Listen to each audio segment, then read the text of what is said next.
Olá, estamos na carreta do Agro Brasil, da Confederação Nacional da Agricultura, que está presente na Semana do Trabalho, um evento do Ministério do Trabalho e Emprego em alusão ao Dia do Trabalhador e da Trabalhadora, celebrado no dia 1º de maio. Nós vamos conversar com Magno Lavini, secretário de Qualificação, Emprego e Renda do Ministério do Trabalho e Emprego, sobre a empregabilidade juvenil no Brasil, seus desafios e oportunidades, abordando as políticas públicas, programas de qualificação e iniciativas do governo para promover a inserção dos jovens no mercado de trabalho.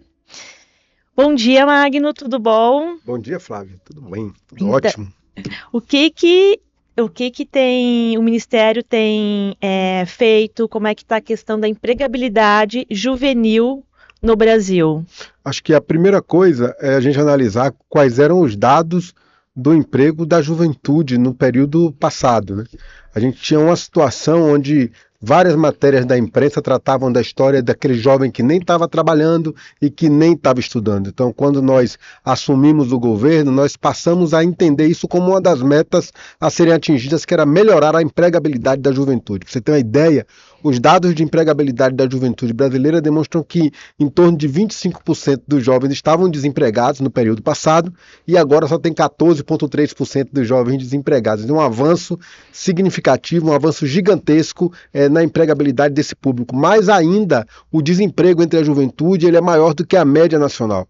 Então, nós temos ainda um desafio muito grande de aproximar mais fortemente os dois números, que é o desemprego no Brasil, que dá em torno de 7%, 6 e pouquinho, quase 7%.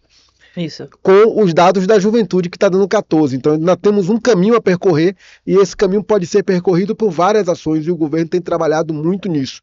A primeira grande ação é a questão de você melhorar também o acesso à educação, a questão do programa do Ministério da Educação, que interage bastante conosco, que é o programa Pé de Meia, que permite a permanência do jovem na escola, com um incentivo para que ele termine seus cursos, e aí ele passa a estudar como uma forma de conseguir melhores empregos, e no nosso caso, que é fundamental, a retomada da aprendizagem como uma das políticas centrais do governo.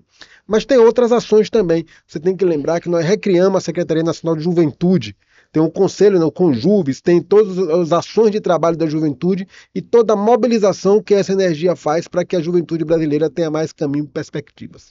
É importante ressaltar, né, Magno, que os números dos jovens nem que não estudam e nem trabalham é o menor da série histórica, né? É verdade. Que começou lá em 2012, esses são os números da PNAD, né?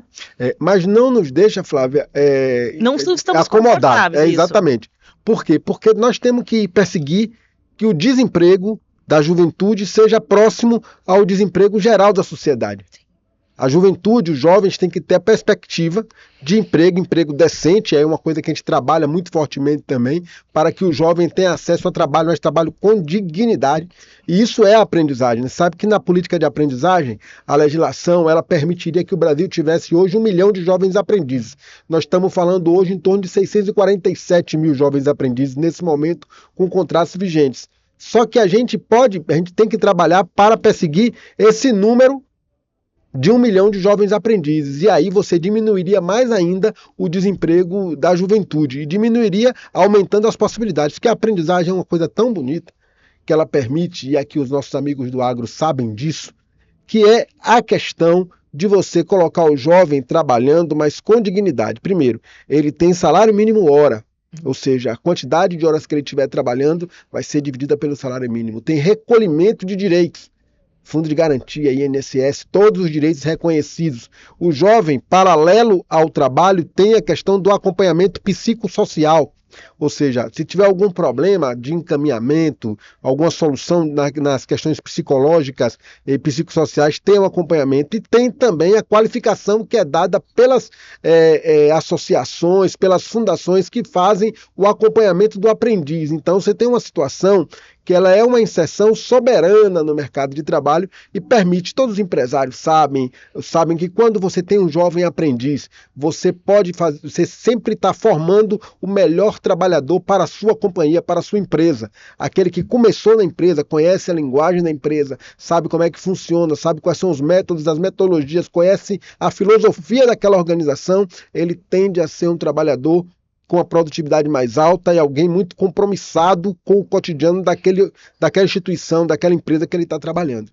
Magno, apesar de ser temos capacidade para 1 milhão, né? O número de 647 mil já é um recorde, É né? um recorde, é o maior número. Não se tinha, em toda a história dessa política, não se tinha atingido esse patamar ainda. Lembrando que a aprendizagem é uma das grandes paixões da vida do nosso ministro Luiz Marinho, né? O Luiz Marinho foi, quando ministro em 2005, foi ele que, junto com o presidente Lula, que regulamentaram a lei de aprendizagem, que criaram as condições para que naquele momento a aprendizagem tinha 50 mil jovens lá. A aprendizagem é uma coisa que tem muito antiga, está na CLT, só que ela não tinha uma legislação que regulamentasse e que acompanhasse isso. E o ministro Luiz Marinho foi um dos responsáveis e um grande articulador dessa questão da legislação da aprendizagem. E essa legislação ela permitiu com que a aprendizagem fosse subindo ano a ano nesse período de 2005 para cá, permitindo com que o Brasil tivesse hoje o maior número de jovens aprendizes da história. É importante botar outro dado. Quando nós voltamos para o governo no começo de 2023, nós estávamos com 490 e poucos mil aprendizes. Estava 98, 97 mil, quase 498 mil aprendizes.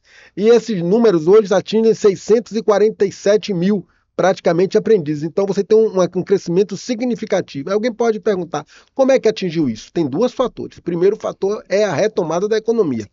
Quando o país cresce, você aumenta o número de empregos e você permite com que as empresas precisem contratar mais aprendizes para cumprir as suas cotas. E as empresas responsáveis contratam a cota de aprendizagem. Outro fator é a retomada dos fóruns sobre aprendizagem, então, Fórum Nacional de Aprendizagem. Outro fator é o governo sentar e conversar constantemente com aqueles que realizam a aprendizagem. Existem instituições muito sérias, fundações muito sérias, gente muito integrada. O Sistema S, por exemplo, é fundamental na aprendizagem do Brasil. Todos os S, o Senai, Senac, todo mundo colabora para que a aprendizagem seja esse sucesso que nós estamos conseguindo fazer hoje. Mesmo assim, não podemos, eu repito, nos acomodar. Sim. Nós precisamos atingir 1 milhão de jovens aprendizes no Brasil. A gente está perseguindo esse número, porque a gente acha que, dando emprego, educação, condição de vida para a juventude, nós efetivamente estamos mudando a história de nosso país. E Magno, e a aprendizagem é uma forma de combater o trabalho infantil, né? E é uma porta, digamos, é uma porta de entrada de forma digna, né? Onde tu não pode abandonar os estudos. Exatamente. Você está estudando, trabalhando e sendo qualificado. Sim. É um acompanhamento, é a mão do Estado e da iniciativa privada, porque a aprendizagem se dá nas estruturas privadas, principalmente. São duas mãos segurando a mão da juventude para que ela tenha um futuro digno. Então, esse é o caminho. E outra coisa que você sempre fala, né, que é essa entrada, essa primeira experiência do jovem no mercado de trabalho é fundamental para o futuro dele, né? Eu posso me citar como exemplo. Eu fui contínuo de banco, que era um trabalho de aprendizagem. Eu trabalhei no antigo banco Bamerindes, que foi extinto. E meu primeiro emprego foi esse. E era uma coisa que me deu dignidade. Tinha 14 anos na época, comecei ali naquele momento como jovem aprendiz. Então a aprendizagem me permitiu conhecer o mundo do trabalho de forma digna, porque é muito melhor do que esse trabalho que você está falando, por exemplo, o trabalho que o Ministério do Trabalho faz para combater o trabalho infantil. É diferente. Tem acompanhamento, tem dignidade. A gente não pode permitir com que a criança entre no mercado de trabalho tendo, no final das contas, achando que o trabalho é uma coisa aviltante e que vai atrapalhar a sua vida. O trabalho, paralelo à educação, com acompanhamento, ele é o caminho para nós melhorarmos a vida de nossa juventude. Muitas vezes a sociedade reclama de alguns aspectos de envolvimento de jovens com alguma coisa ou outra, mas se a gente consegue atingir com a aprendizagem, e olha o que eu estou falando, Flávio, é importante dizer que 1 milhão de jovens aprendizes é o número mínimo que a legislação permitiria alcançar. Ou seja, se você atingiu sua cota de aprendizagem na empresa, mas quer ter mais aprendizes, você pode. Então você pode ter mais aprendizes, você pode continuar olhando para a juventude como aquela que pode amanhã ou depois tocar a sua corporação. O empresário, ele sabe que tem setores que o tempo que a pessoa demora para entender a linguagem e o funcionamento, ele é um tempo longo. E se ele treina um jovem aprendiz desde o começo, ele vai ter ali um funcionário que permita fazer com que haja crescimento, inclusive, da estrutura econômica de seus negócios. Então, eu sou entusiasta da aprendizagem enquanto a grande saída para a juventude. A grande saída é educação, trabalho e dignidade. Eu acho que esse tripé aí que a gente tem conseguido atingir aí o presidente Lula, o ministro Marinho, com apoio de todo o Sistema S, com apoio das empresas, porque as empresas aqui contratam os jovens aprendizes, e com a articulação nossa para permitir com que o jovem aprendiz seja o jovem do trabalho digno.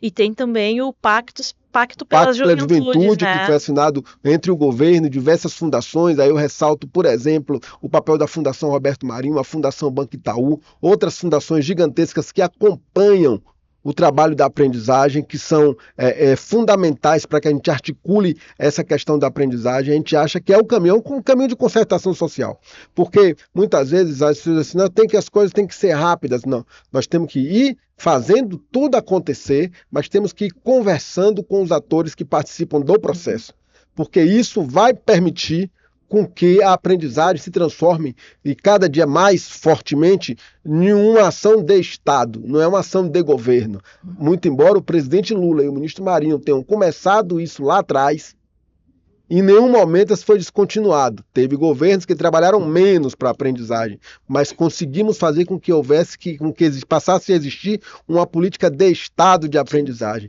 Quantos jovens aprendizes desse período que eu estou falando de 2005 para cá não passaram pela aprendizagem? Quantos jovens não passaram pela aprendizagem a partir das mudanças da legislação, né? Sim. Aí, lembrando, aqui o ministro Marinho gosta sempre de citar o papel da fundação do ex-jogador Raí, que naquele momento articulou bastante, e outros tantos que são fundamentais para que a aprendizagem seja hoje o que é em nosso país. E a aprendizagem também, o Ministério dentro da aprendizagem é essa ponte, né, entre o que as empresas necessitam e para que as entidades qualificadoras consigam atender e para que se torne isso. De fato tudo efetivo. Né? Tudo passa por dentro do Ministério. Quem cadastra as entidades, quem acompanha, quem estabelece os mínimos padrões da questão pedagógica, o tempo de acompanhamento psicossocial. Isso tudo gera uma situação também que é importante aqui nesse espaço do agro, que é tão interligado internacionalmente, que é importante a gente dizer isso. Isso também leva a uma questão muito importante para o país lá fora. Eu tive há poucos dias em Madrid, no encontro ibero-americano de secretários de trabalho de diversos países e ministros do trabalho, e a discussão justamente se dava sobre a empregabilidade da juventude. E o Brasil é um exemplo, porque o nosso tamanho de ação com a juventude na questão da empregabilidade tem uma escala muito maior do que, inclusive, alguns países da Europa. Você tem países que têm uma tradição muito forte de aprendizagem, como, por exemplo, a Alemanha, a Itália, mas você tem países que não têm a tradição. Então, o Brasil consegue ser um dos fortes no mundo nesta política.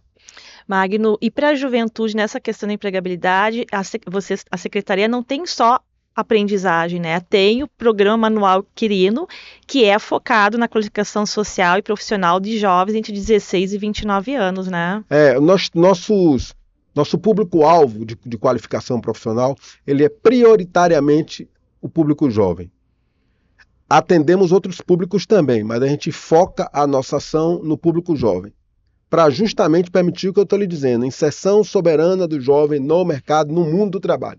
Porque quando a gente fala mercado de trabalho, ele é muito específico, como se fosse uma troca apenas ali. Nós temos que construir uma ação para que o jovem compreenda qual é o seu espaço no mundo e, a partir da compreensão do seu espaço no mundo, ele se insira de forma muito tranquila nesse choque que é a questão entre você estar em sua casa, você começar a produzir, você saber quais são os seus direitos, porque a gente imagina que um jovem aprendiz, ele tem minimamente uma pessoa que saiba que não pode aceitar um salário aviltante. E os cursos de qualificação que nós damos através do programa Manual Quirino também, eles têm uma parte muito grande de qualificação social.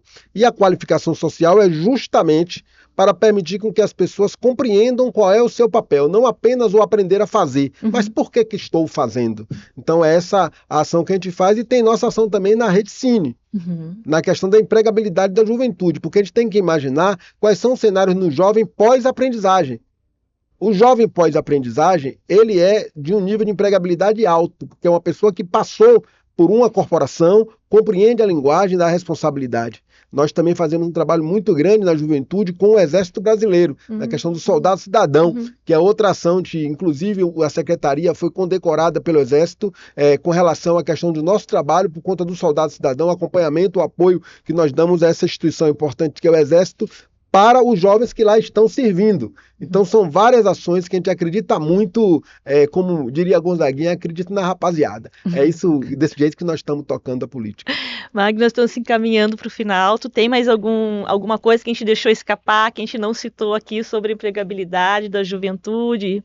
Não, eu acho importante, se você quiser aprofundar, ver os dados que tinham, os dados de aprendizagem, o crescimento da aprendizagem, o potencial de nossa juventude, o que isso pode trazer para a nossa economia. Então, você que queira se aprofundar acerca do tema, nós na Sempre estamos à disposição, sempre do Ministério do Trabalho, do governo do presidente Lula, para que a gente possa construir aí os melhores caminhos para a nossa juventude.